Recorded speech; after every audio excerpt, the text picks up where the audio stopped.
வணக்கம். நியூஸ் ஃபர்ஸ்டின் உலக முக்கிய செய்திகள். முதலில் தலைப்புச் செய்திகள். ஹார்முஸ் நீரிணை அருகே விழுந்து நொறுங்கிய அமெரிக்க உலங்கு வானூர்தி. இஸ்ரேல் தாக்குதல் அச்சம் முடக்கப்பட்ட ஈரான் வான்வழி மீண்டும் திறப்பு. ஹார்முஸ் நீரிணை அருகில் தீப்பற்றிய எம்டி மேர்வெக்ஸ் கப்பல். இனி ஈரானை தாக்கினால் இதுதான் நடக்கும், இஸ்ரேலை பதறவிடும் ட்ரம்பின் எச்சரிக்கை.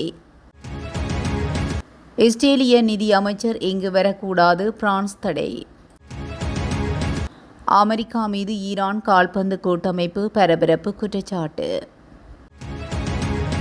பாகிஸ்தான் ஆக்கிரமிப்பு காஷ்மீர் ராணுவம் துப்பாக்கிச்சூடு 30 பேர் உயிரிழப்பு.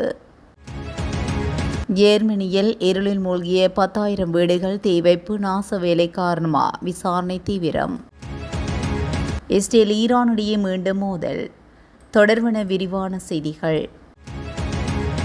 ஹார்முஸ் நீரிணைக்கு அருகே நேற்றைய தினம் விபத்துக்குள்ளான அமெரிக்க இராணுவத்தின் அப்பாச்சி தாக்குதல் உலங்கு வானூர்தியின் குழுவினர் மீட்கப்பட்டதாக தகவல்கள் தெரிவிக்கின்றன.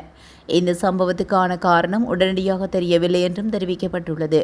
மேலும் உலங்கு வானூர்தி ஈரானிய தாக்குதலுக்குள்ளானதா, இயந்திர கோளாறு ஏற்பட்டதா அல்லது வேறு ஏதேனும் சிக்கலை சந்தித்ததா என்பதும் தெளிவாக தெரியவில்லை என நியூயார்க் டைம்ஸ் பத்திரிகை வட்டாரங்களை மேற்கோள் காட்டி செய்தி வெளியிட்டுள்ளது. செவ்வாய்க்கிழமை அதிகாலையில் அமெரிக்க ஜனாதிபதி டொனால்ட் ட்ரம்ப் விமானிகள் நலமாக உள்ளனர் என்றும் யாருக்கும் காயம் ஏற்படவில்லை என்றும் நாளை அறிக்கை வெளியிடப்படும் என்றும் தெரிவித்துள்ளார். ஆனால் விமானிகள் நலமாக உள்ளனர் என்று அவர் கூறினார். பிராந்தியத்தில் பல நாட்களாக மாறி மாறி நிலவிய பதற்றமான சூழலை தொடர்ந்து இந்த சம்பவம் நிகழ்ந்துள்ளமை குறிப்பிடத்தக்கது. ஈரானில் விமான பயண கட்டுப்பாடுகள் தற்போது நீக்கப்பட்டுள்ளதாக நாட்டு அரசாங்கம் அறிவித்துள்ளது. பாதுகாப்பான சூழல் உறுதி செய்யப்பட்டதை அடுத்தும் சம்பந்தப்பட்ட நிறுவனங்களுடன் தேவையான ஒருங்கிணைப்புகள் மேற்கொள்ளப்பட்டதை அடுத்தும் விமான பயண கட்டுப்பாடுகள் நீக்கப்பட்டுள்ளதாக தெரிவிக்கப்படுகிறது. ஈரானின் விமான போக்குவரத்து நடவடிக்கைகள் திட்டமிட்டபடி இயல்பு நிலைக்கு திரும்புகின்றன என சிவில் விமான போக்குவரத்து அமைப்பின் அபுஷர் ஸ்ரிடி கூறினார். ஈரான் இஸ்ரேல் மீது தாக்குதல் நடத்தியதைத் தொடர்ந்து அதற்கு பதிலடி தாக்குதல்கள் நடத்தப்படலாம் என்ற அச்சத்தினால் முன்னதாக விமானங்கள் ரத்து செய்யப்பட்டும் வான்வெளியில் மூடப்பட்டிருந்த நிலையிலேயே தற்போது இந்த அறிவிப்பு வெளியாகியுள்ளது. ஹார்முஸ் நீரிணை அருகே சென்று கொண்டிருந்த எண்ணெய் வணிக கப்பல் ஒன்று திங்கட்கிழமை பகல் திடீரென தீப்பற்றி எரிந்துள்ளது. இந்தியாவிலிருந்து ஓமானின் துர்கம் துறைமுகத்தை நோக்கி சென்று கொண்டிருந்த எம்டி மேர்வெக்ஸ் என்ற எண்ணெய் கப்பலே தீ விபத்தில் சிக்கியுள்ளதாக தெரிவிக்கப்படுகிறது. இந்த தீ விபத்தின் பின்னணியில் அமெரிக்க கடற்படை இருக்கலாம் என சந்தேகிக்கப்படுகிறது. தீ பரவலின் போது கப்பலில் எண்ணெய் இல்லாததால் விபத்து பாரதூரமாக நேரவில்லை என்றும் கூறப்படுகிறது. கப்பலில் தீ பரவியை அடுத்து அதிலிருந்த 24 இந்திய மாலுமிகளையும் இந்திய கடற்படை ஹெலிகாப்டர்கள் பாதுகாப்பாக மீட்டுள்ளதாக இந்திய செய்திகள் தெரிவிக்கின்றன. ஈரான் மீது மீண்டும் இஸ்ரேல் தாக்குதல் நடத்தினால் சர்வதேச சமூகத்தில் இஸ்ரேல் முற்றிலும் தனிமைப்படுத்தப்படும் என்று இஸ்ரேல் பிரதமர் நெதன்யாகுவை அமெரிக்க ஜனாதிபதி டொனால்ட் ட்ரம்ப் எச்சரித்துள்ளார். இஸ்ரேல் பிரதமருடன் தான் தொலைபேசியில் பேசியதை பற்றி ட்ரம்ப் ஒரு நேர்காணலில் கூறியிருந்தார். அவ்வேளை அவர் நெதன்யாகுவை அவரது பட்ட பெயரான பிபி என்று குறிப்பிட்டார். மேலும், நான் நெதன்யாகுவை நேரடியாக தொலைபேசியில் அழைத்து உடனடியாக தாக்குதலை நிறுத்தும்படி கூறினேன். பிபி, நீங்கள் இனிமேல் மிகவும் ஜாக்கிரதையாக இருப்பது நல்லது. இல்லையெனில் மிக விரைவில் நீங்கள் உலக நாடுகளிலிருந்து முற்றிலும் தனிமைப்படுத்தப்படுவீர்கள் என்று நான் அவரிடம் தீர்க்கமாக கூறிவிட்டேன் என்று தெரிவித்தார். லெபனானை அத்துமீறி தாக்கி வரும் இஸ்ரேல் மீது ஈரான் ஏவுகணை தாக்குதல் நடத்தியது.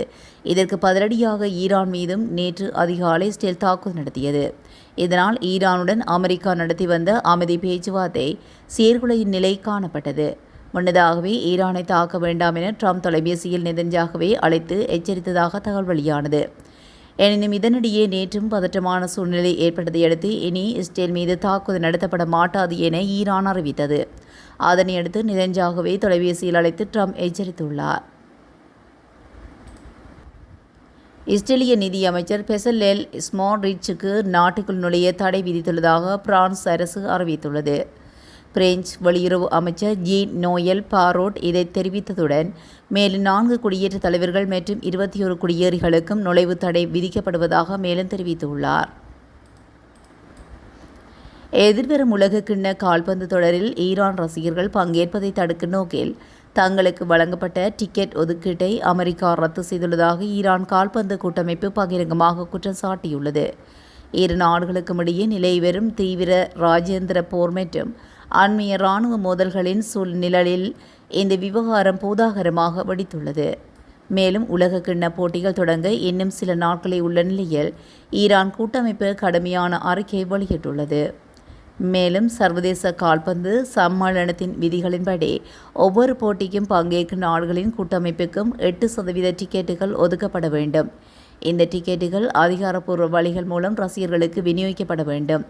ஆனால் எதிர்பாராத மற்றும் அதிரடி நடவடிக்கையாக ஈரான் கால்பந்து கூட்டமைப்புக்கு வழங்கப்பட்ட டிக்கெட் ஒதுக்கீட்டை அமெரிக்கா திடீரென திரும்பப் பெற்றுள்ளது.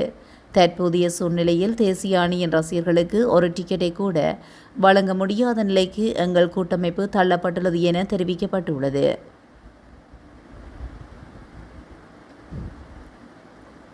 ஜம்மு காஷ்மீரின் 35% பகுதியை பாகிஸ்தான் ஆக்கிரமித்துள்ள நிலையில் பாகிஸ்தான் ஆக்கிரமிப்புக்கு காஷ்மீருக்கு தனியே ஜனாதிபதி பிரதமர் சட்டசபை உள்ளது. இதனிடையே பாகிஸ்தான் ஆக்கிரமிப்பு காஷ்மீரில் நடைபெறும் மனித உரிமை மீறல்கள், விலைவாசி உயர்வு, அரசியல் உரிமைகள் பறிப்பு உள்ளிட்ட பிரச்சினைகளை முன்னிறுத்தி அவாமி நடவடிக்கை குழு என்ற மனித உரிமைகள் அமைப்பு அவ்வப்போது போராட்டத்தில் ஈடுபட்டு வந்தது. இந்த நிலையில் ஆக்கிரமிப்பு காஷ்மீர் அரசுக்கு எதிராகவும் மின்சாரம், உணவுப் பொருட்களில் மானியம் உட்பட 38 கோரிக்கைகளை முன்வைத்து மனித உரிமை அமைப்பு இன்று போராட்டம் நடத்தியது.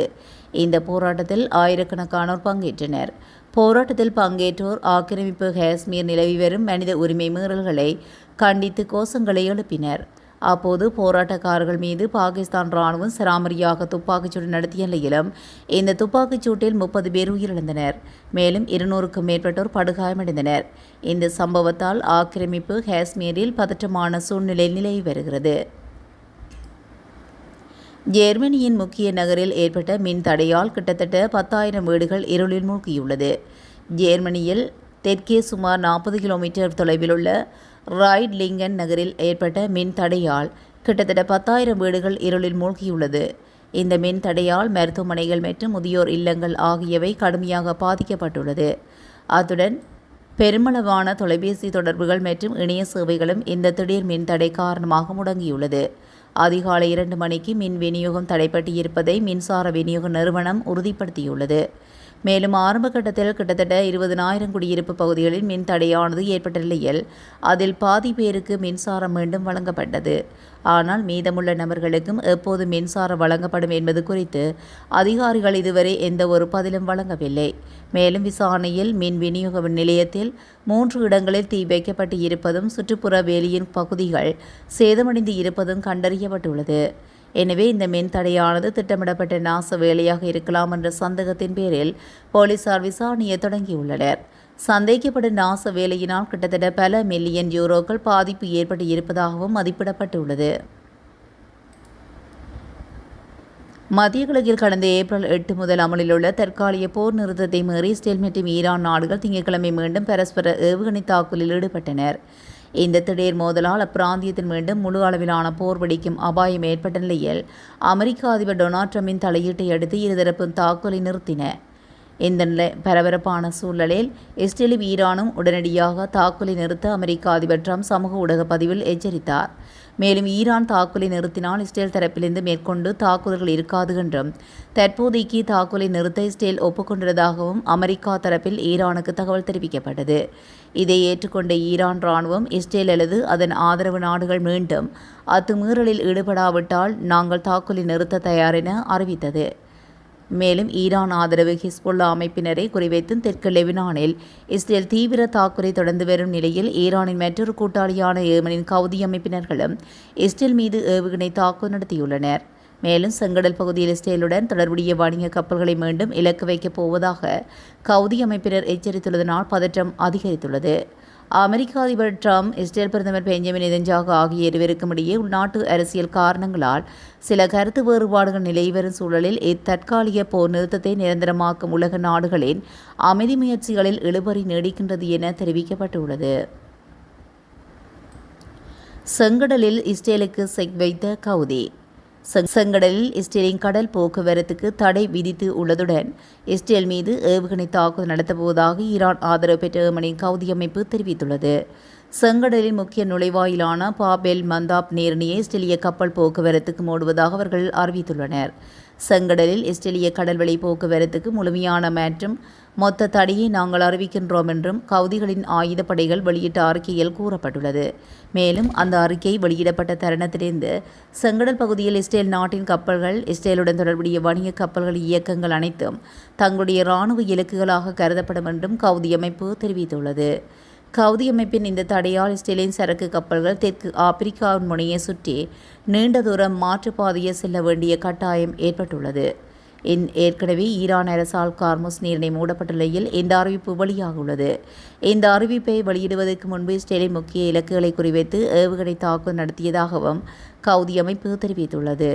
அதே சமயம் இந்த தாக்குதலை தங்கள் பாதுகாப்பு அமைப்புகள் வெற்றிகரமாக இடைமறித்ததாக இஸ்ரேலும் அறிவித்துள்ளது. காசா, லெபனான் மற்றும் ஈரான் மீது இஸ்ரேல் நடத்தி வரும் இராணுவ தாக்குதலுக்கு பதிலடியாகவே தாங்கள் இந்த தடையையும் ஏவுகணை தாக்குதலை மேற்கொண்டுள்ளதாக கவுதி அமைப்பு அறிவித்துள்ளது. இதுபோன்ற செய்திகளை உடனுக்குடன் தெரிந்து கொள்ள நியூஸ் ஃபர்ஸ்டுடன் இணைந்திருங்கள். நன்றி, வணக்கம்.